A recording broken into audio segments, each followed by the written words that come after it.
গত 14ই জুন 2026 কলকাতার সফলভাবে অনুষ্ঠিত হল অন্তরাশি আন্তর্জাতিক আলোকচিত্র প্রদর্শনী এবং দর্শন ভিত্তিক চলচ্চিত্র অলোক প্রবাহের বিশেষ উন্মোচন অনুষ্ঠান। এই অনুষ্ঠানে আনুষ্ঠানিকভাবে উন্মোচন করা হয় আলোক্য প্রবাহের প্রথম লুক পোস্টার, অন্তরাশির থিম পোস্টার এবং একটি বিশেষ সম্মানিত পোস্টার, যেখানে আলোক্য প্রবাহের এবং অন্তরাশিকে একই ভাবনার দুই ভিন্ন শিল্পরূপ হিসেবে উপস্থাপন করা হয়। অনুষ্ঠানের অন্যতম আকর্ষণ ছিল পোস্টারের উন্মোচনের অভিনব আয়োজন। প্রচলিত ব্যানার বা ডিজিটাল ডিসপ্লের পরিবর্তে একটি বিশেষ চিত্রকর্মের মাধ্যমে এই উন্মোচন সম্পন্ন হয়। এই ব্যতিক্রমী উপস্থাপনা ভাবনা সৃজনশীল পরিকল্পনা নেপথ্যে ছিলেন নির্মাতা অরিন্দম শীল, আর সেই ভাবনাকে রূপ দিয়েছেন শিল্পী মৌমিতা রায়, যার সৃষ্ট শিল্পকলা উন্মোচনকে এক অন্য শিল্পের অনুভবে পরিণত করে। উপস্থিত অতিথিবৃন্দের এক অভিনব উদ্যোগের ভূয়সী প্রশংসাও করেন এবং একে শিল্পের আলোকচিত্র এবং সিনেমার সংযোগের এক বিরল উদাহরণ হিসেবে অভিহিত করেন। এই অনুষ্ঠানে উপস্থিত ছিলেন অতিথি হিসেবে বিশিষ্ট ব্যক্তিত্বগণ সৌরভ চক্রবর্তী, দেবাশিস সেন, মুরারি মুখার্জি, সুমন বন্দ্যোপাধ্যায়, রোহিত গোয়েঙ্কা, এবং তাদের মূল্যবান বক্তব্য এই উদ্যোগের গুরুত্বকে আরও সুস্পষ্ট করে তোলে। অনুষ্ঠানের মূল ভাবনা, সৃজনশীল ও ধারণার নেতৃত্বে ছিলেন চলচ্চিত্র নির্মাতা অরিন্দম শীল এবং প্রযোজক এবং মুখ্য চরিত্রে ছিলেন রিঙ্কি দে। তাদের যৌথ প্রচেষ্টায় শিল্প, আলোকচিত্র, দর্শন এবং সিনেমার এক নতুন সংলাপের সূচনা হয়েছে, যা আগামী দিনে আরও বৃহত্তর পরিসরে বিকশিত হবে। বিশেষ অনুষ্ঠানে অতিথিদের জন্য সৌজন্য উপহার প্রদান করার সহযোগিতার হার বাড়িয়ে দিয়েছিলেন মিনু ফ্যাশনের কর্ণধার শ্রী সরোজ শ্যাম আগরওয়াল। তার আন্তরিক সহযোগিতা এবং শুভেচ্ছার জন্য অর্গানাইজার তাকে কৃতজ্ঞতা প্রকাশ করেছে। ছাড়াও এই প্রকল্পের সঙ্গীত শুধুমাত্র শিল্পের বিন্যাস নয়, এটি এক গভীর অনুভূতি যা অন্তর আত্মাকে স্পর্শ করে। এই আধ্যাত্মিক ও অনুভব নির্ভর সঙ্গীত নির্মাণের গুরুত্বপূর্ণ ভূমিকা পালন করেছেন ইন্টারন্যাশনাল মিউজিক সেন্টার আশ্রম, যাদের সৃজনশীল অবদান প্রকল্পটির আবহ এবং দর্শনকে আরও সমৃদ্ধ করেছে। নারীর সৌন্দর্য, ঐতিহ্য এবং শৈল্পিক অভিব্যক্তিকে আরও উজ্জ্বল করতে তুলে ধরতে এই প্রকল্পে বিশেষ সহযোগিতা প্রদান করেছে এমজে শাড়িজ। তাদের সৌন্দর্যে ব্যবহৃত শাড়িগুলি শুধু পোশাক নয়, বরং প্রকল্পের নান্দনিকতার এক অবিচ্ছেদ্য অংশ হয়ে উঠেছে। আসুন দেখে নেওয়া যাক সমগ্র অনুষ্ঠানটি কেমন হলো এবং যারা এখানে উপস্থিত ছিলেন তারাই বা এই অনুষ্ঠানে উপস্থিত থাকতে পেরে কতটা আনন্দিত এবং উচ্ছ্বসিত, সবটাই তুলে ধরবো আমাদের চ্যানেল স্কাই ড্রিমস চ্যানেলের মাধ্যমে। আর আপনারা যারা নতুন, অবশ্যই সাবস্ক্রাইব করে নিতে ভুলবেন না নিত্য নতুন খবরের জন্য। আমার চোখ যা দেখতে সেটা বলবো। আর যদি সিনেমাকে আমি আমার ভাষায় বলি, তাহলে what the reveal of our soul, what the remember our soul, যেটা আমার আত্মা দেখছে, আলক্ষ্য প্রবাহ যা আমি দেখছি, যা আমার আত্মা অনুভব করছে, এই দুটোর মাঝখানে দাঁড়িয়ে এই যে পোস্টারটা করা হয়েছে, শুনুন আসুন দুটো প্রজেক্টকে এক জায়গায় করে করা হয়েছে, একটু আমরা এটা একটু হাততালি সবাই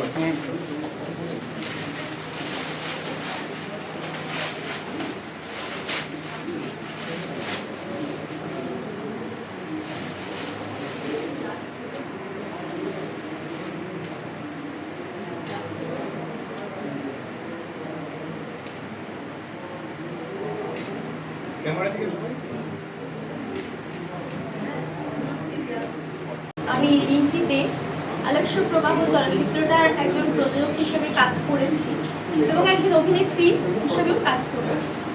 এটা অ্যাকচুয়ালি চলচ্চিত্র বলা যাবে, এটা একটা অনুভূতি, যে অনুভূতিটা আমাদের খুব দরকার। বা আমরা সবাই হয়তো জীবনে চলছি, কিন্তু সব কাশি আমরা অনেকেই ঘুরতে গেছি, বেনারস ঘুরতে গেছি, কিন্তু সেই অনুভূতিটা সেইভাবে আমরা অনুভব করতে পারি না। এই চলচ্চিত্রের মাধ্যমে আমি সেটাকেই একটা স্বপ্নকে, একটা বাস্তবকে স্বপ্নকে বাস্তবে রূপান্তরিত করেছি। এবং শুধু তাই না, সেই স্বপ্নটাকে আমি অনুভব করবারও চেষ্টা করেছি একজন শিল্পী হিসাবে, অভিনেত্রী হিসাবে। তো এটা অ্যাকচুয়ালি আমি এখান থেকে অনেক কিছু শিখেছি, যেমন কিছু সত্য জীবনে থাকে যেটাকে আমরা কখনোই চোখে দেখতে পাই না, যেটাকে শুধু অনুভব করতে হয়। এই চলচ্চিত্রটা কিন্তু সেটাই। আমি চাইবো একজন অভিনেত্রী বা প্রযোজক হিসাবে এই চলচ্চিত্রটা যারা দেখবে তারা জিনিসটাকে অভিনয় মানে অনুভব করবে, শুধু একটা বিনোদনের জন্য নয়। এটা মানুষকে মানবিক করে তুলবে, সংবেদনশীল করে তুলবে। তো এইটাই হচ্ছে অ্যাকচুয়ালি এই চলচ্চিত্রটার মূল লক্ষ্য, যে স্মৃতি, মানুষ এবং জীবনের অদৃশ্য প্রবাহের লক্ষ্য, আলোচ্য প্রবাহ। আশা করি সবার খুব ভালো লাগবে। मेरा नाम रोहित गोयनका है। देखिए, इतना तो मेरे को बहुत ज़्यादा ये क्रिएटिविटी पे आइडिया नहीं है, लेकिन देख के ये पता चल रहा है कि इन्होंने उस पर रिसर्च किया है, मेहनत किया है और वो दिखाई दे रहा है इसमें। और मैं रिंकी जी और डायरेक्टर साहब दोनों को बधाई पेश करता हूँ। অনেকেই গেছি। আসলে ভারতবর্ষকে চিনতে গেলে বেনারস না গিয়ে উপায় নেই। সেখানেই প্রকৃত ভারতবর্ষ, সারা পৃথিবী থেকে ধনী হোক, দরিদ্র হোক, সাধারণ হোক, মিনি ভারতবর্ষকে খুঁজে পেতে গেলে কিন্তু বেনারসে যেতেই হবে। এবং এখন এত সুন্দর হয়েছে যে গুলি ভিড় অনেকটা নিয়ন্ত্রণে এসছে, পরিষ্কার হয়েছে এবং সত্যি যাওয়ার মতো জায়গা হয়েছে। কিন্তু ট্যুরিজম স্পট হিসেবে এটা দেখাচ্ছেন না এনারা, এবং সেটা খুব সঠিকভাবে। আফটার অল মানুষের অন্তিম সময় লোকে ওখানে সে মৃত্যুবরণ করতে দিনের পর দিন বসে থাকেন একটা ঘাটে, কি ঘাটের নাম মণিকর্ণিকা ঘাটে। তো এইরকম একটা জায়গায় কে কেন্দ্র করে মানুষের মনে যে বিভিন্ন অনুভূতি হয় সেটাকে ধরার যে প্রচেষ্টা, এটাকে বাহবা না দিয়ে পারা যায় না। আর সারনাথের ব্যাপারে তো ওখানে তো আমাদের অশোক স্তম্ভ ন্যাশনাল সিম্বল, ওটাই তো ওখান থেকে হয়েছে। তো তাকে বাদ দিয়েই বা ভারতবর্ষ হবে কি করে? কারণ এই দিনকে ডাইরেক্টর এক করেছেন, এক সূত্রে গেঁথেছেন, এটার মধ্যেও একটা খুব সুন্দর ভাবনা আছে, বার্তা রয়েছে। আমি চাইবো যে এই ফিল্মটা যখন, শর্ট ফিল্মটা যখন বেরোবে, খুব সবাই ভালোভাবে দেখবেন এবং আমরাও যেন নেমন্তন্ন পাই, সেটা আমরা আজকের এই আলোচনা সমাজে মহিলা ট্রেলারিং দেওয়া হলো, এই ব্যাপারে কি বলবেন? এটা যে কনসেপ্টটা আমি যখন প্রথম শুনেছিলাম ডিরেক্টর অরিন্দম শীলের কাছ থেকে, তখনই আমার একটা অদ্ভুত লেগেছিল। কনসেপ্টটা একটাই অদ্ভুত, আমরা বেনারস বা কাশীকে সবাই দেখি, সারনাথকে হয়তো কজন দেখি না, অতটা গুরুত্ব দিই না, আমরা ঘুরে চলে আসি। কিন্তু এটা একটা অদ্ভুত ধরনের আমরা দেখিয়েছি, যে যেখানে কাশী, বেনারস এবং সারনাথকে এত সুন্দরভাবে পোর্ট্রে করা হয়েছে জিনিসটার মধ্যে, যে গল্পটা শুনে আমার প্রথম মনে হয়েছিল যে চরিত্রটা সত্যিই অদ্ভুত, কনসেপ্টটা সত্যিই অদ্ভুত, যেটাকে আমি দেখাতে চেয়েছি। মানে কিছু স্বপ্নকে আমরা বাস্তবায়নে ঢুকতে চেয়েছি একজন প্রযোজক হিসাবে, এবং একজন অভিনেত্রী হিসাবে স্বপ্নটাকে অনুভব করতে চেয়েছি। যেটা আমার কাছে, মানে আমি মানুষকেও চেয়েছি যে ছবিটা দেখুন, শুধু বিনোদনের জন্য নয়, জিনিসটাকে দেখে অনুভব করতে, এবং মানুষ যেন আরও মানবিক এবং সংবেদনশীল হয়ে ওঠে এই ছবিটা দেখে। কবে আমরা দেখতে পারবো এটা? খুব শীঘ্রই আসছে, আমাদের অক্টোবর, মোটামুটি আশা করছি অক্টোবরের মধ্যে আমরা এটা রিলিজ করতে পারবো। এটা কি শর্ট ফিল্ম করছে না ফিচার ফিল্ম না কীভাবে কি? এটা ডকুমেন্টারি ফিচার। এটা কাশির উপরে, কাশি এবং কাশী এবং সারনাথ, কাশি এবং সারনাথ। আপনার নাম? রিঙ্কি দে। ঠিক আছে, থ্যাংক ইউ। আমার কাছে যেটা মনে হলো যে আমরা বেনারসকে দুভাবে চিনি। একটা হচ্ছে বিশ্বের সর্বপ্রাচীন শহর, আর একটা আমরা চিনতে পারি যে আমাদের বিশেষ করে বাঙালিদের ক্ষেত্রে আমরা ছোটবেলা থেকে যা দেখেছি বা বিভিন্ন বই থেকে, যে বয়স্কা বিধবা মহিলারা কাশীকে যায়। এখানে একটা নারী চরিত্রের চোখ দিয়ে দেখা, এটা একটা অন্য ভাবনা অরিন্দম নিয়ে এসেছে, এবং সেই ভাবনাটা যেইভাবে ফটোগ্রাফিতে আমরা দেখলাম এবং এখন ট্রেলারে দেখলাম, এটা একটা ডকুমেন্টারি ফিল্মও বলা যেতে পারে, আবার একটা শর্ট ফিল্ম, যেহেতু শর্ট ফিল্মের ডিউরেশনটা একটু আগে আমরা কথা বলছিলাম, একটা ফিচার ফিল্ম। এবার এটা আমরা দেখার অপেক্ষায় যে কীরকমভাবে পোর্ট্রেট করা হয়েছে একজন নারী দৃষ্টি দিয়ে, কীভাবে দেখা হয়েছে বেনারসকে, কাশীকে কীভাবে দেখা হয়েছে। কারণ আমরা সবসময় কাশীকে আমরা দেখেছি যে অন্তিম সময়ে যাওয়া বা তার নারীর মানে শেষ জীবনটা ওখানে কাটাবার, কিন্তু সেটা এখানে দেখানো হয়নি মনে হয়, অন্যরকমভাবে ভাবনাটা তুলে ধরা হয়েছে। সেটা আমরা দেখার জন্য অপেক্ষায় থাকলাম, এটা খুব তাড়াতাড়ি আসুক। ট্রেলারটা দেখেছে সেটা কেমন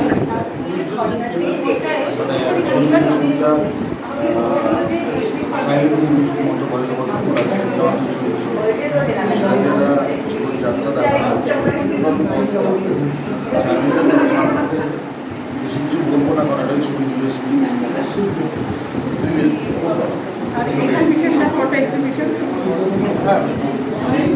ছবিটার গল্পটাই চিত্রের মাধ্যমে এগিয়ে যাওয়া সমস্তটা মিলে কেমন মনে হচ্ছে, কেমন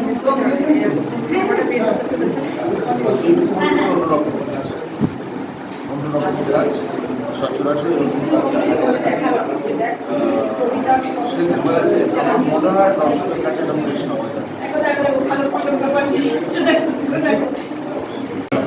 এই যে আলেক্স কোপারের আজকে পোস্টারটি লঞ্চ হলো, এই ব্যাপারে কি বলবেন?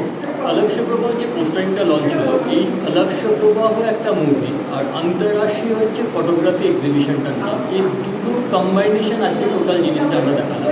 সেখানে আমরা যেরকম अलक्ष प्रभाর ট্রেলার লঞ্চ করলাম, আমরা ফার্স্ট লুক পোস্টার লঞ্চ করলাম, ঠিক তেমনি আন্তরাষ্ট্রীয় আমরা পোস্টার লঞ্চ করেছি এবং আন্তরাষ্ট্রীয় এবং अलक्ष प्रभाর কম্বাইন পোস্টার লঞ্চ আমরা করেছি। এটা একটা অনুভূতি, এটা শুধু একটা মানে মুভি বা এটা কোনো ফটোগ্রাফি এক্সিবিশন নয়, এটা একটা সম্পূর্ণ অনুভূতি। আচ্ছা, এটা কি কোনো মানে শর্ট ফিল্ম না ফিচার ফিল্ম? না, এটা আমরা 3টে পার্টে আনছি, যার 30 মিনিটসের আমরা পার্টও একটা আনছি, আমরা 45 মিনিটসও আনছি, আর আমরা একটা 60 মিনিট আনছি। এটা 3টে পার্টে আমরা আনছি।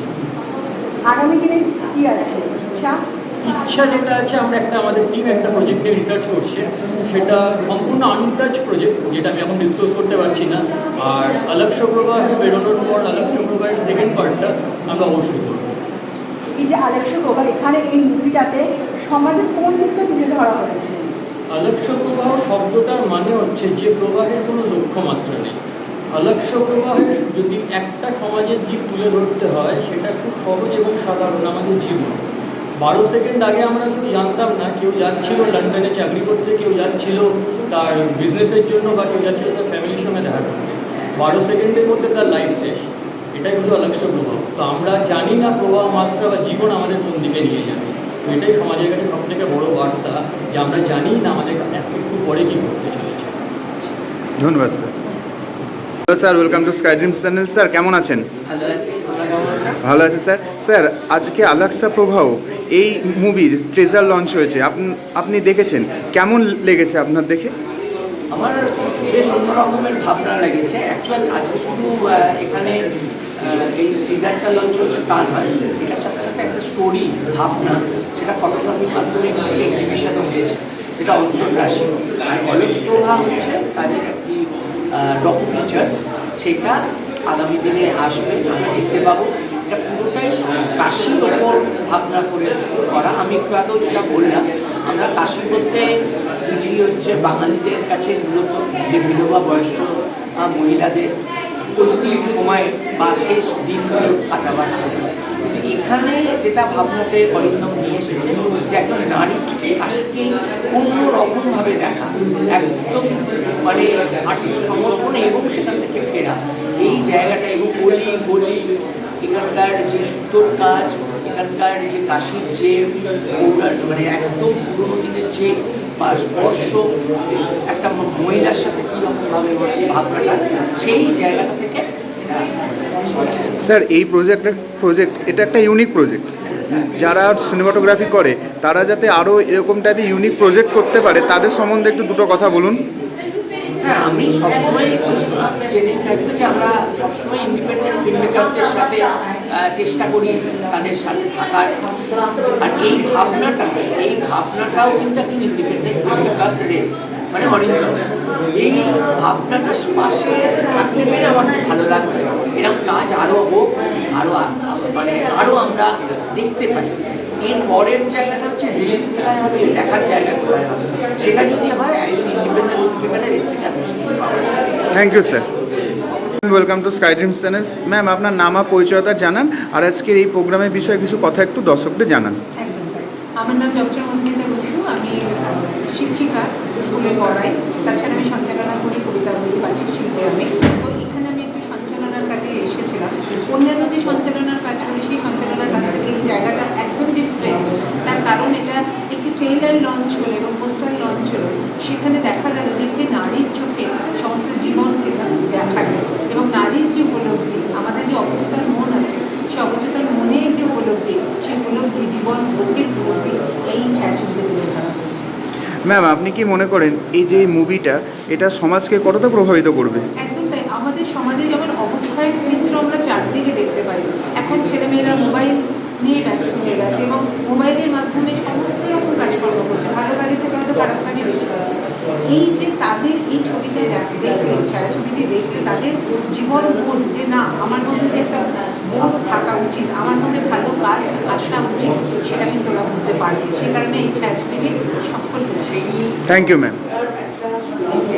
Hello sir, good evening sir. यहाँ पर आके आपको कैसा लगा? आपका एक्सपीरियंस बताइए और आपका नाम और परिचय बताइए। मेरा नाम रोहित गोइंका है, मैं एक व्यापारी और राजनीति में हूँ।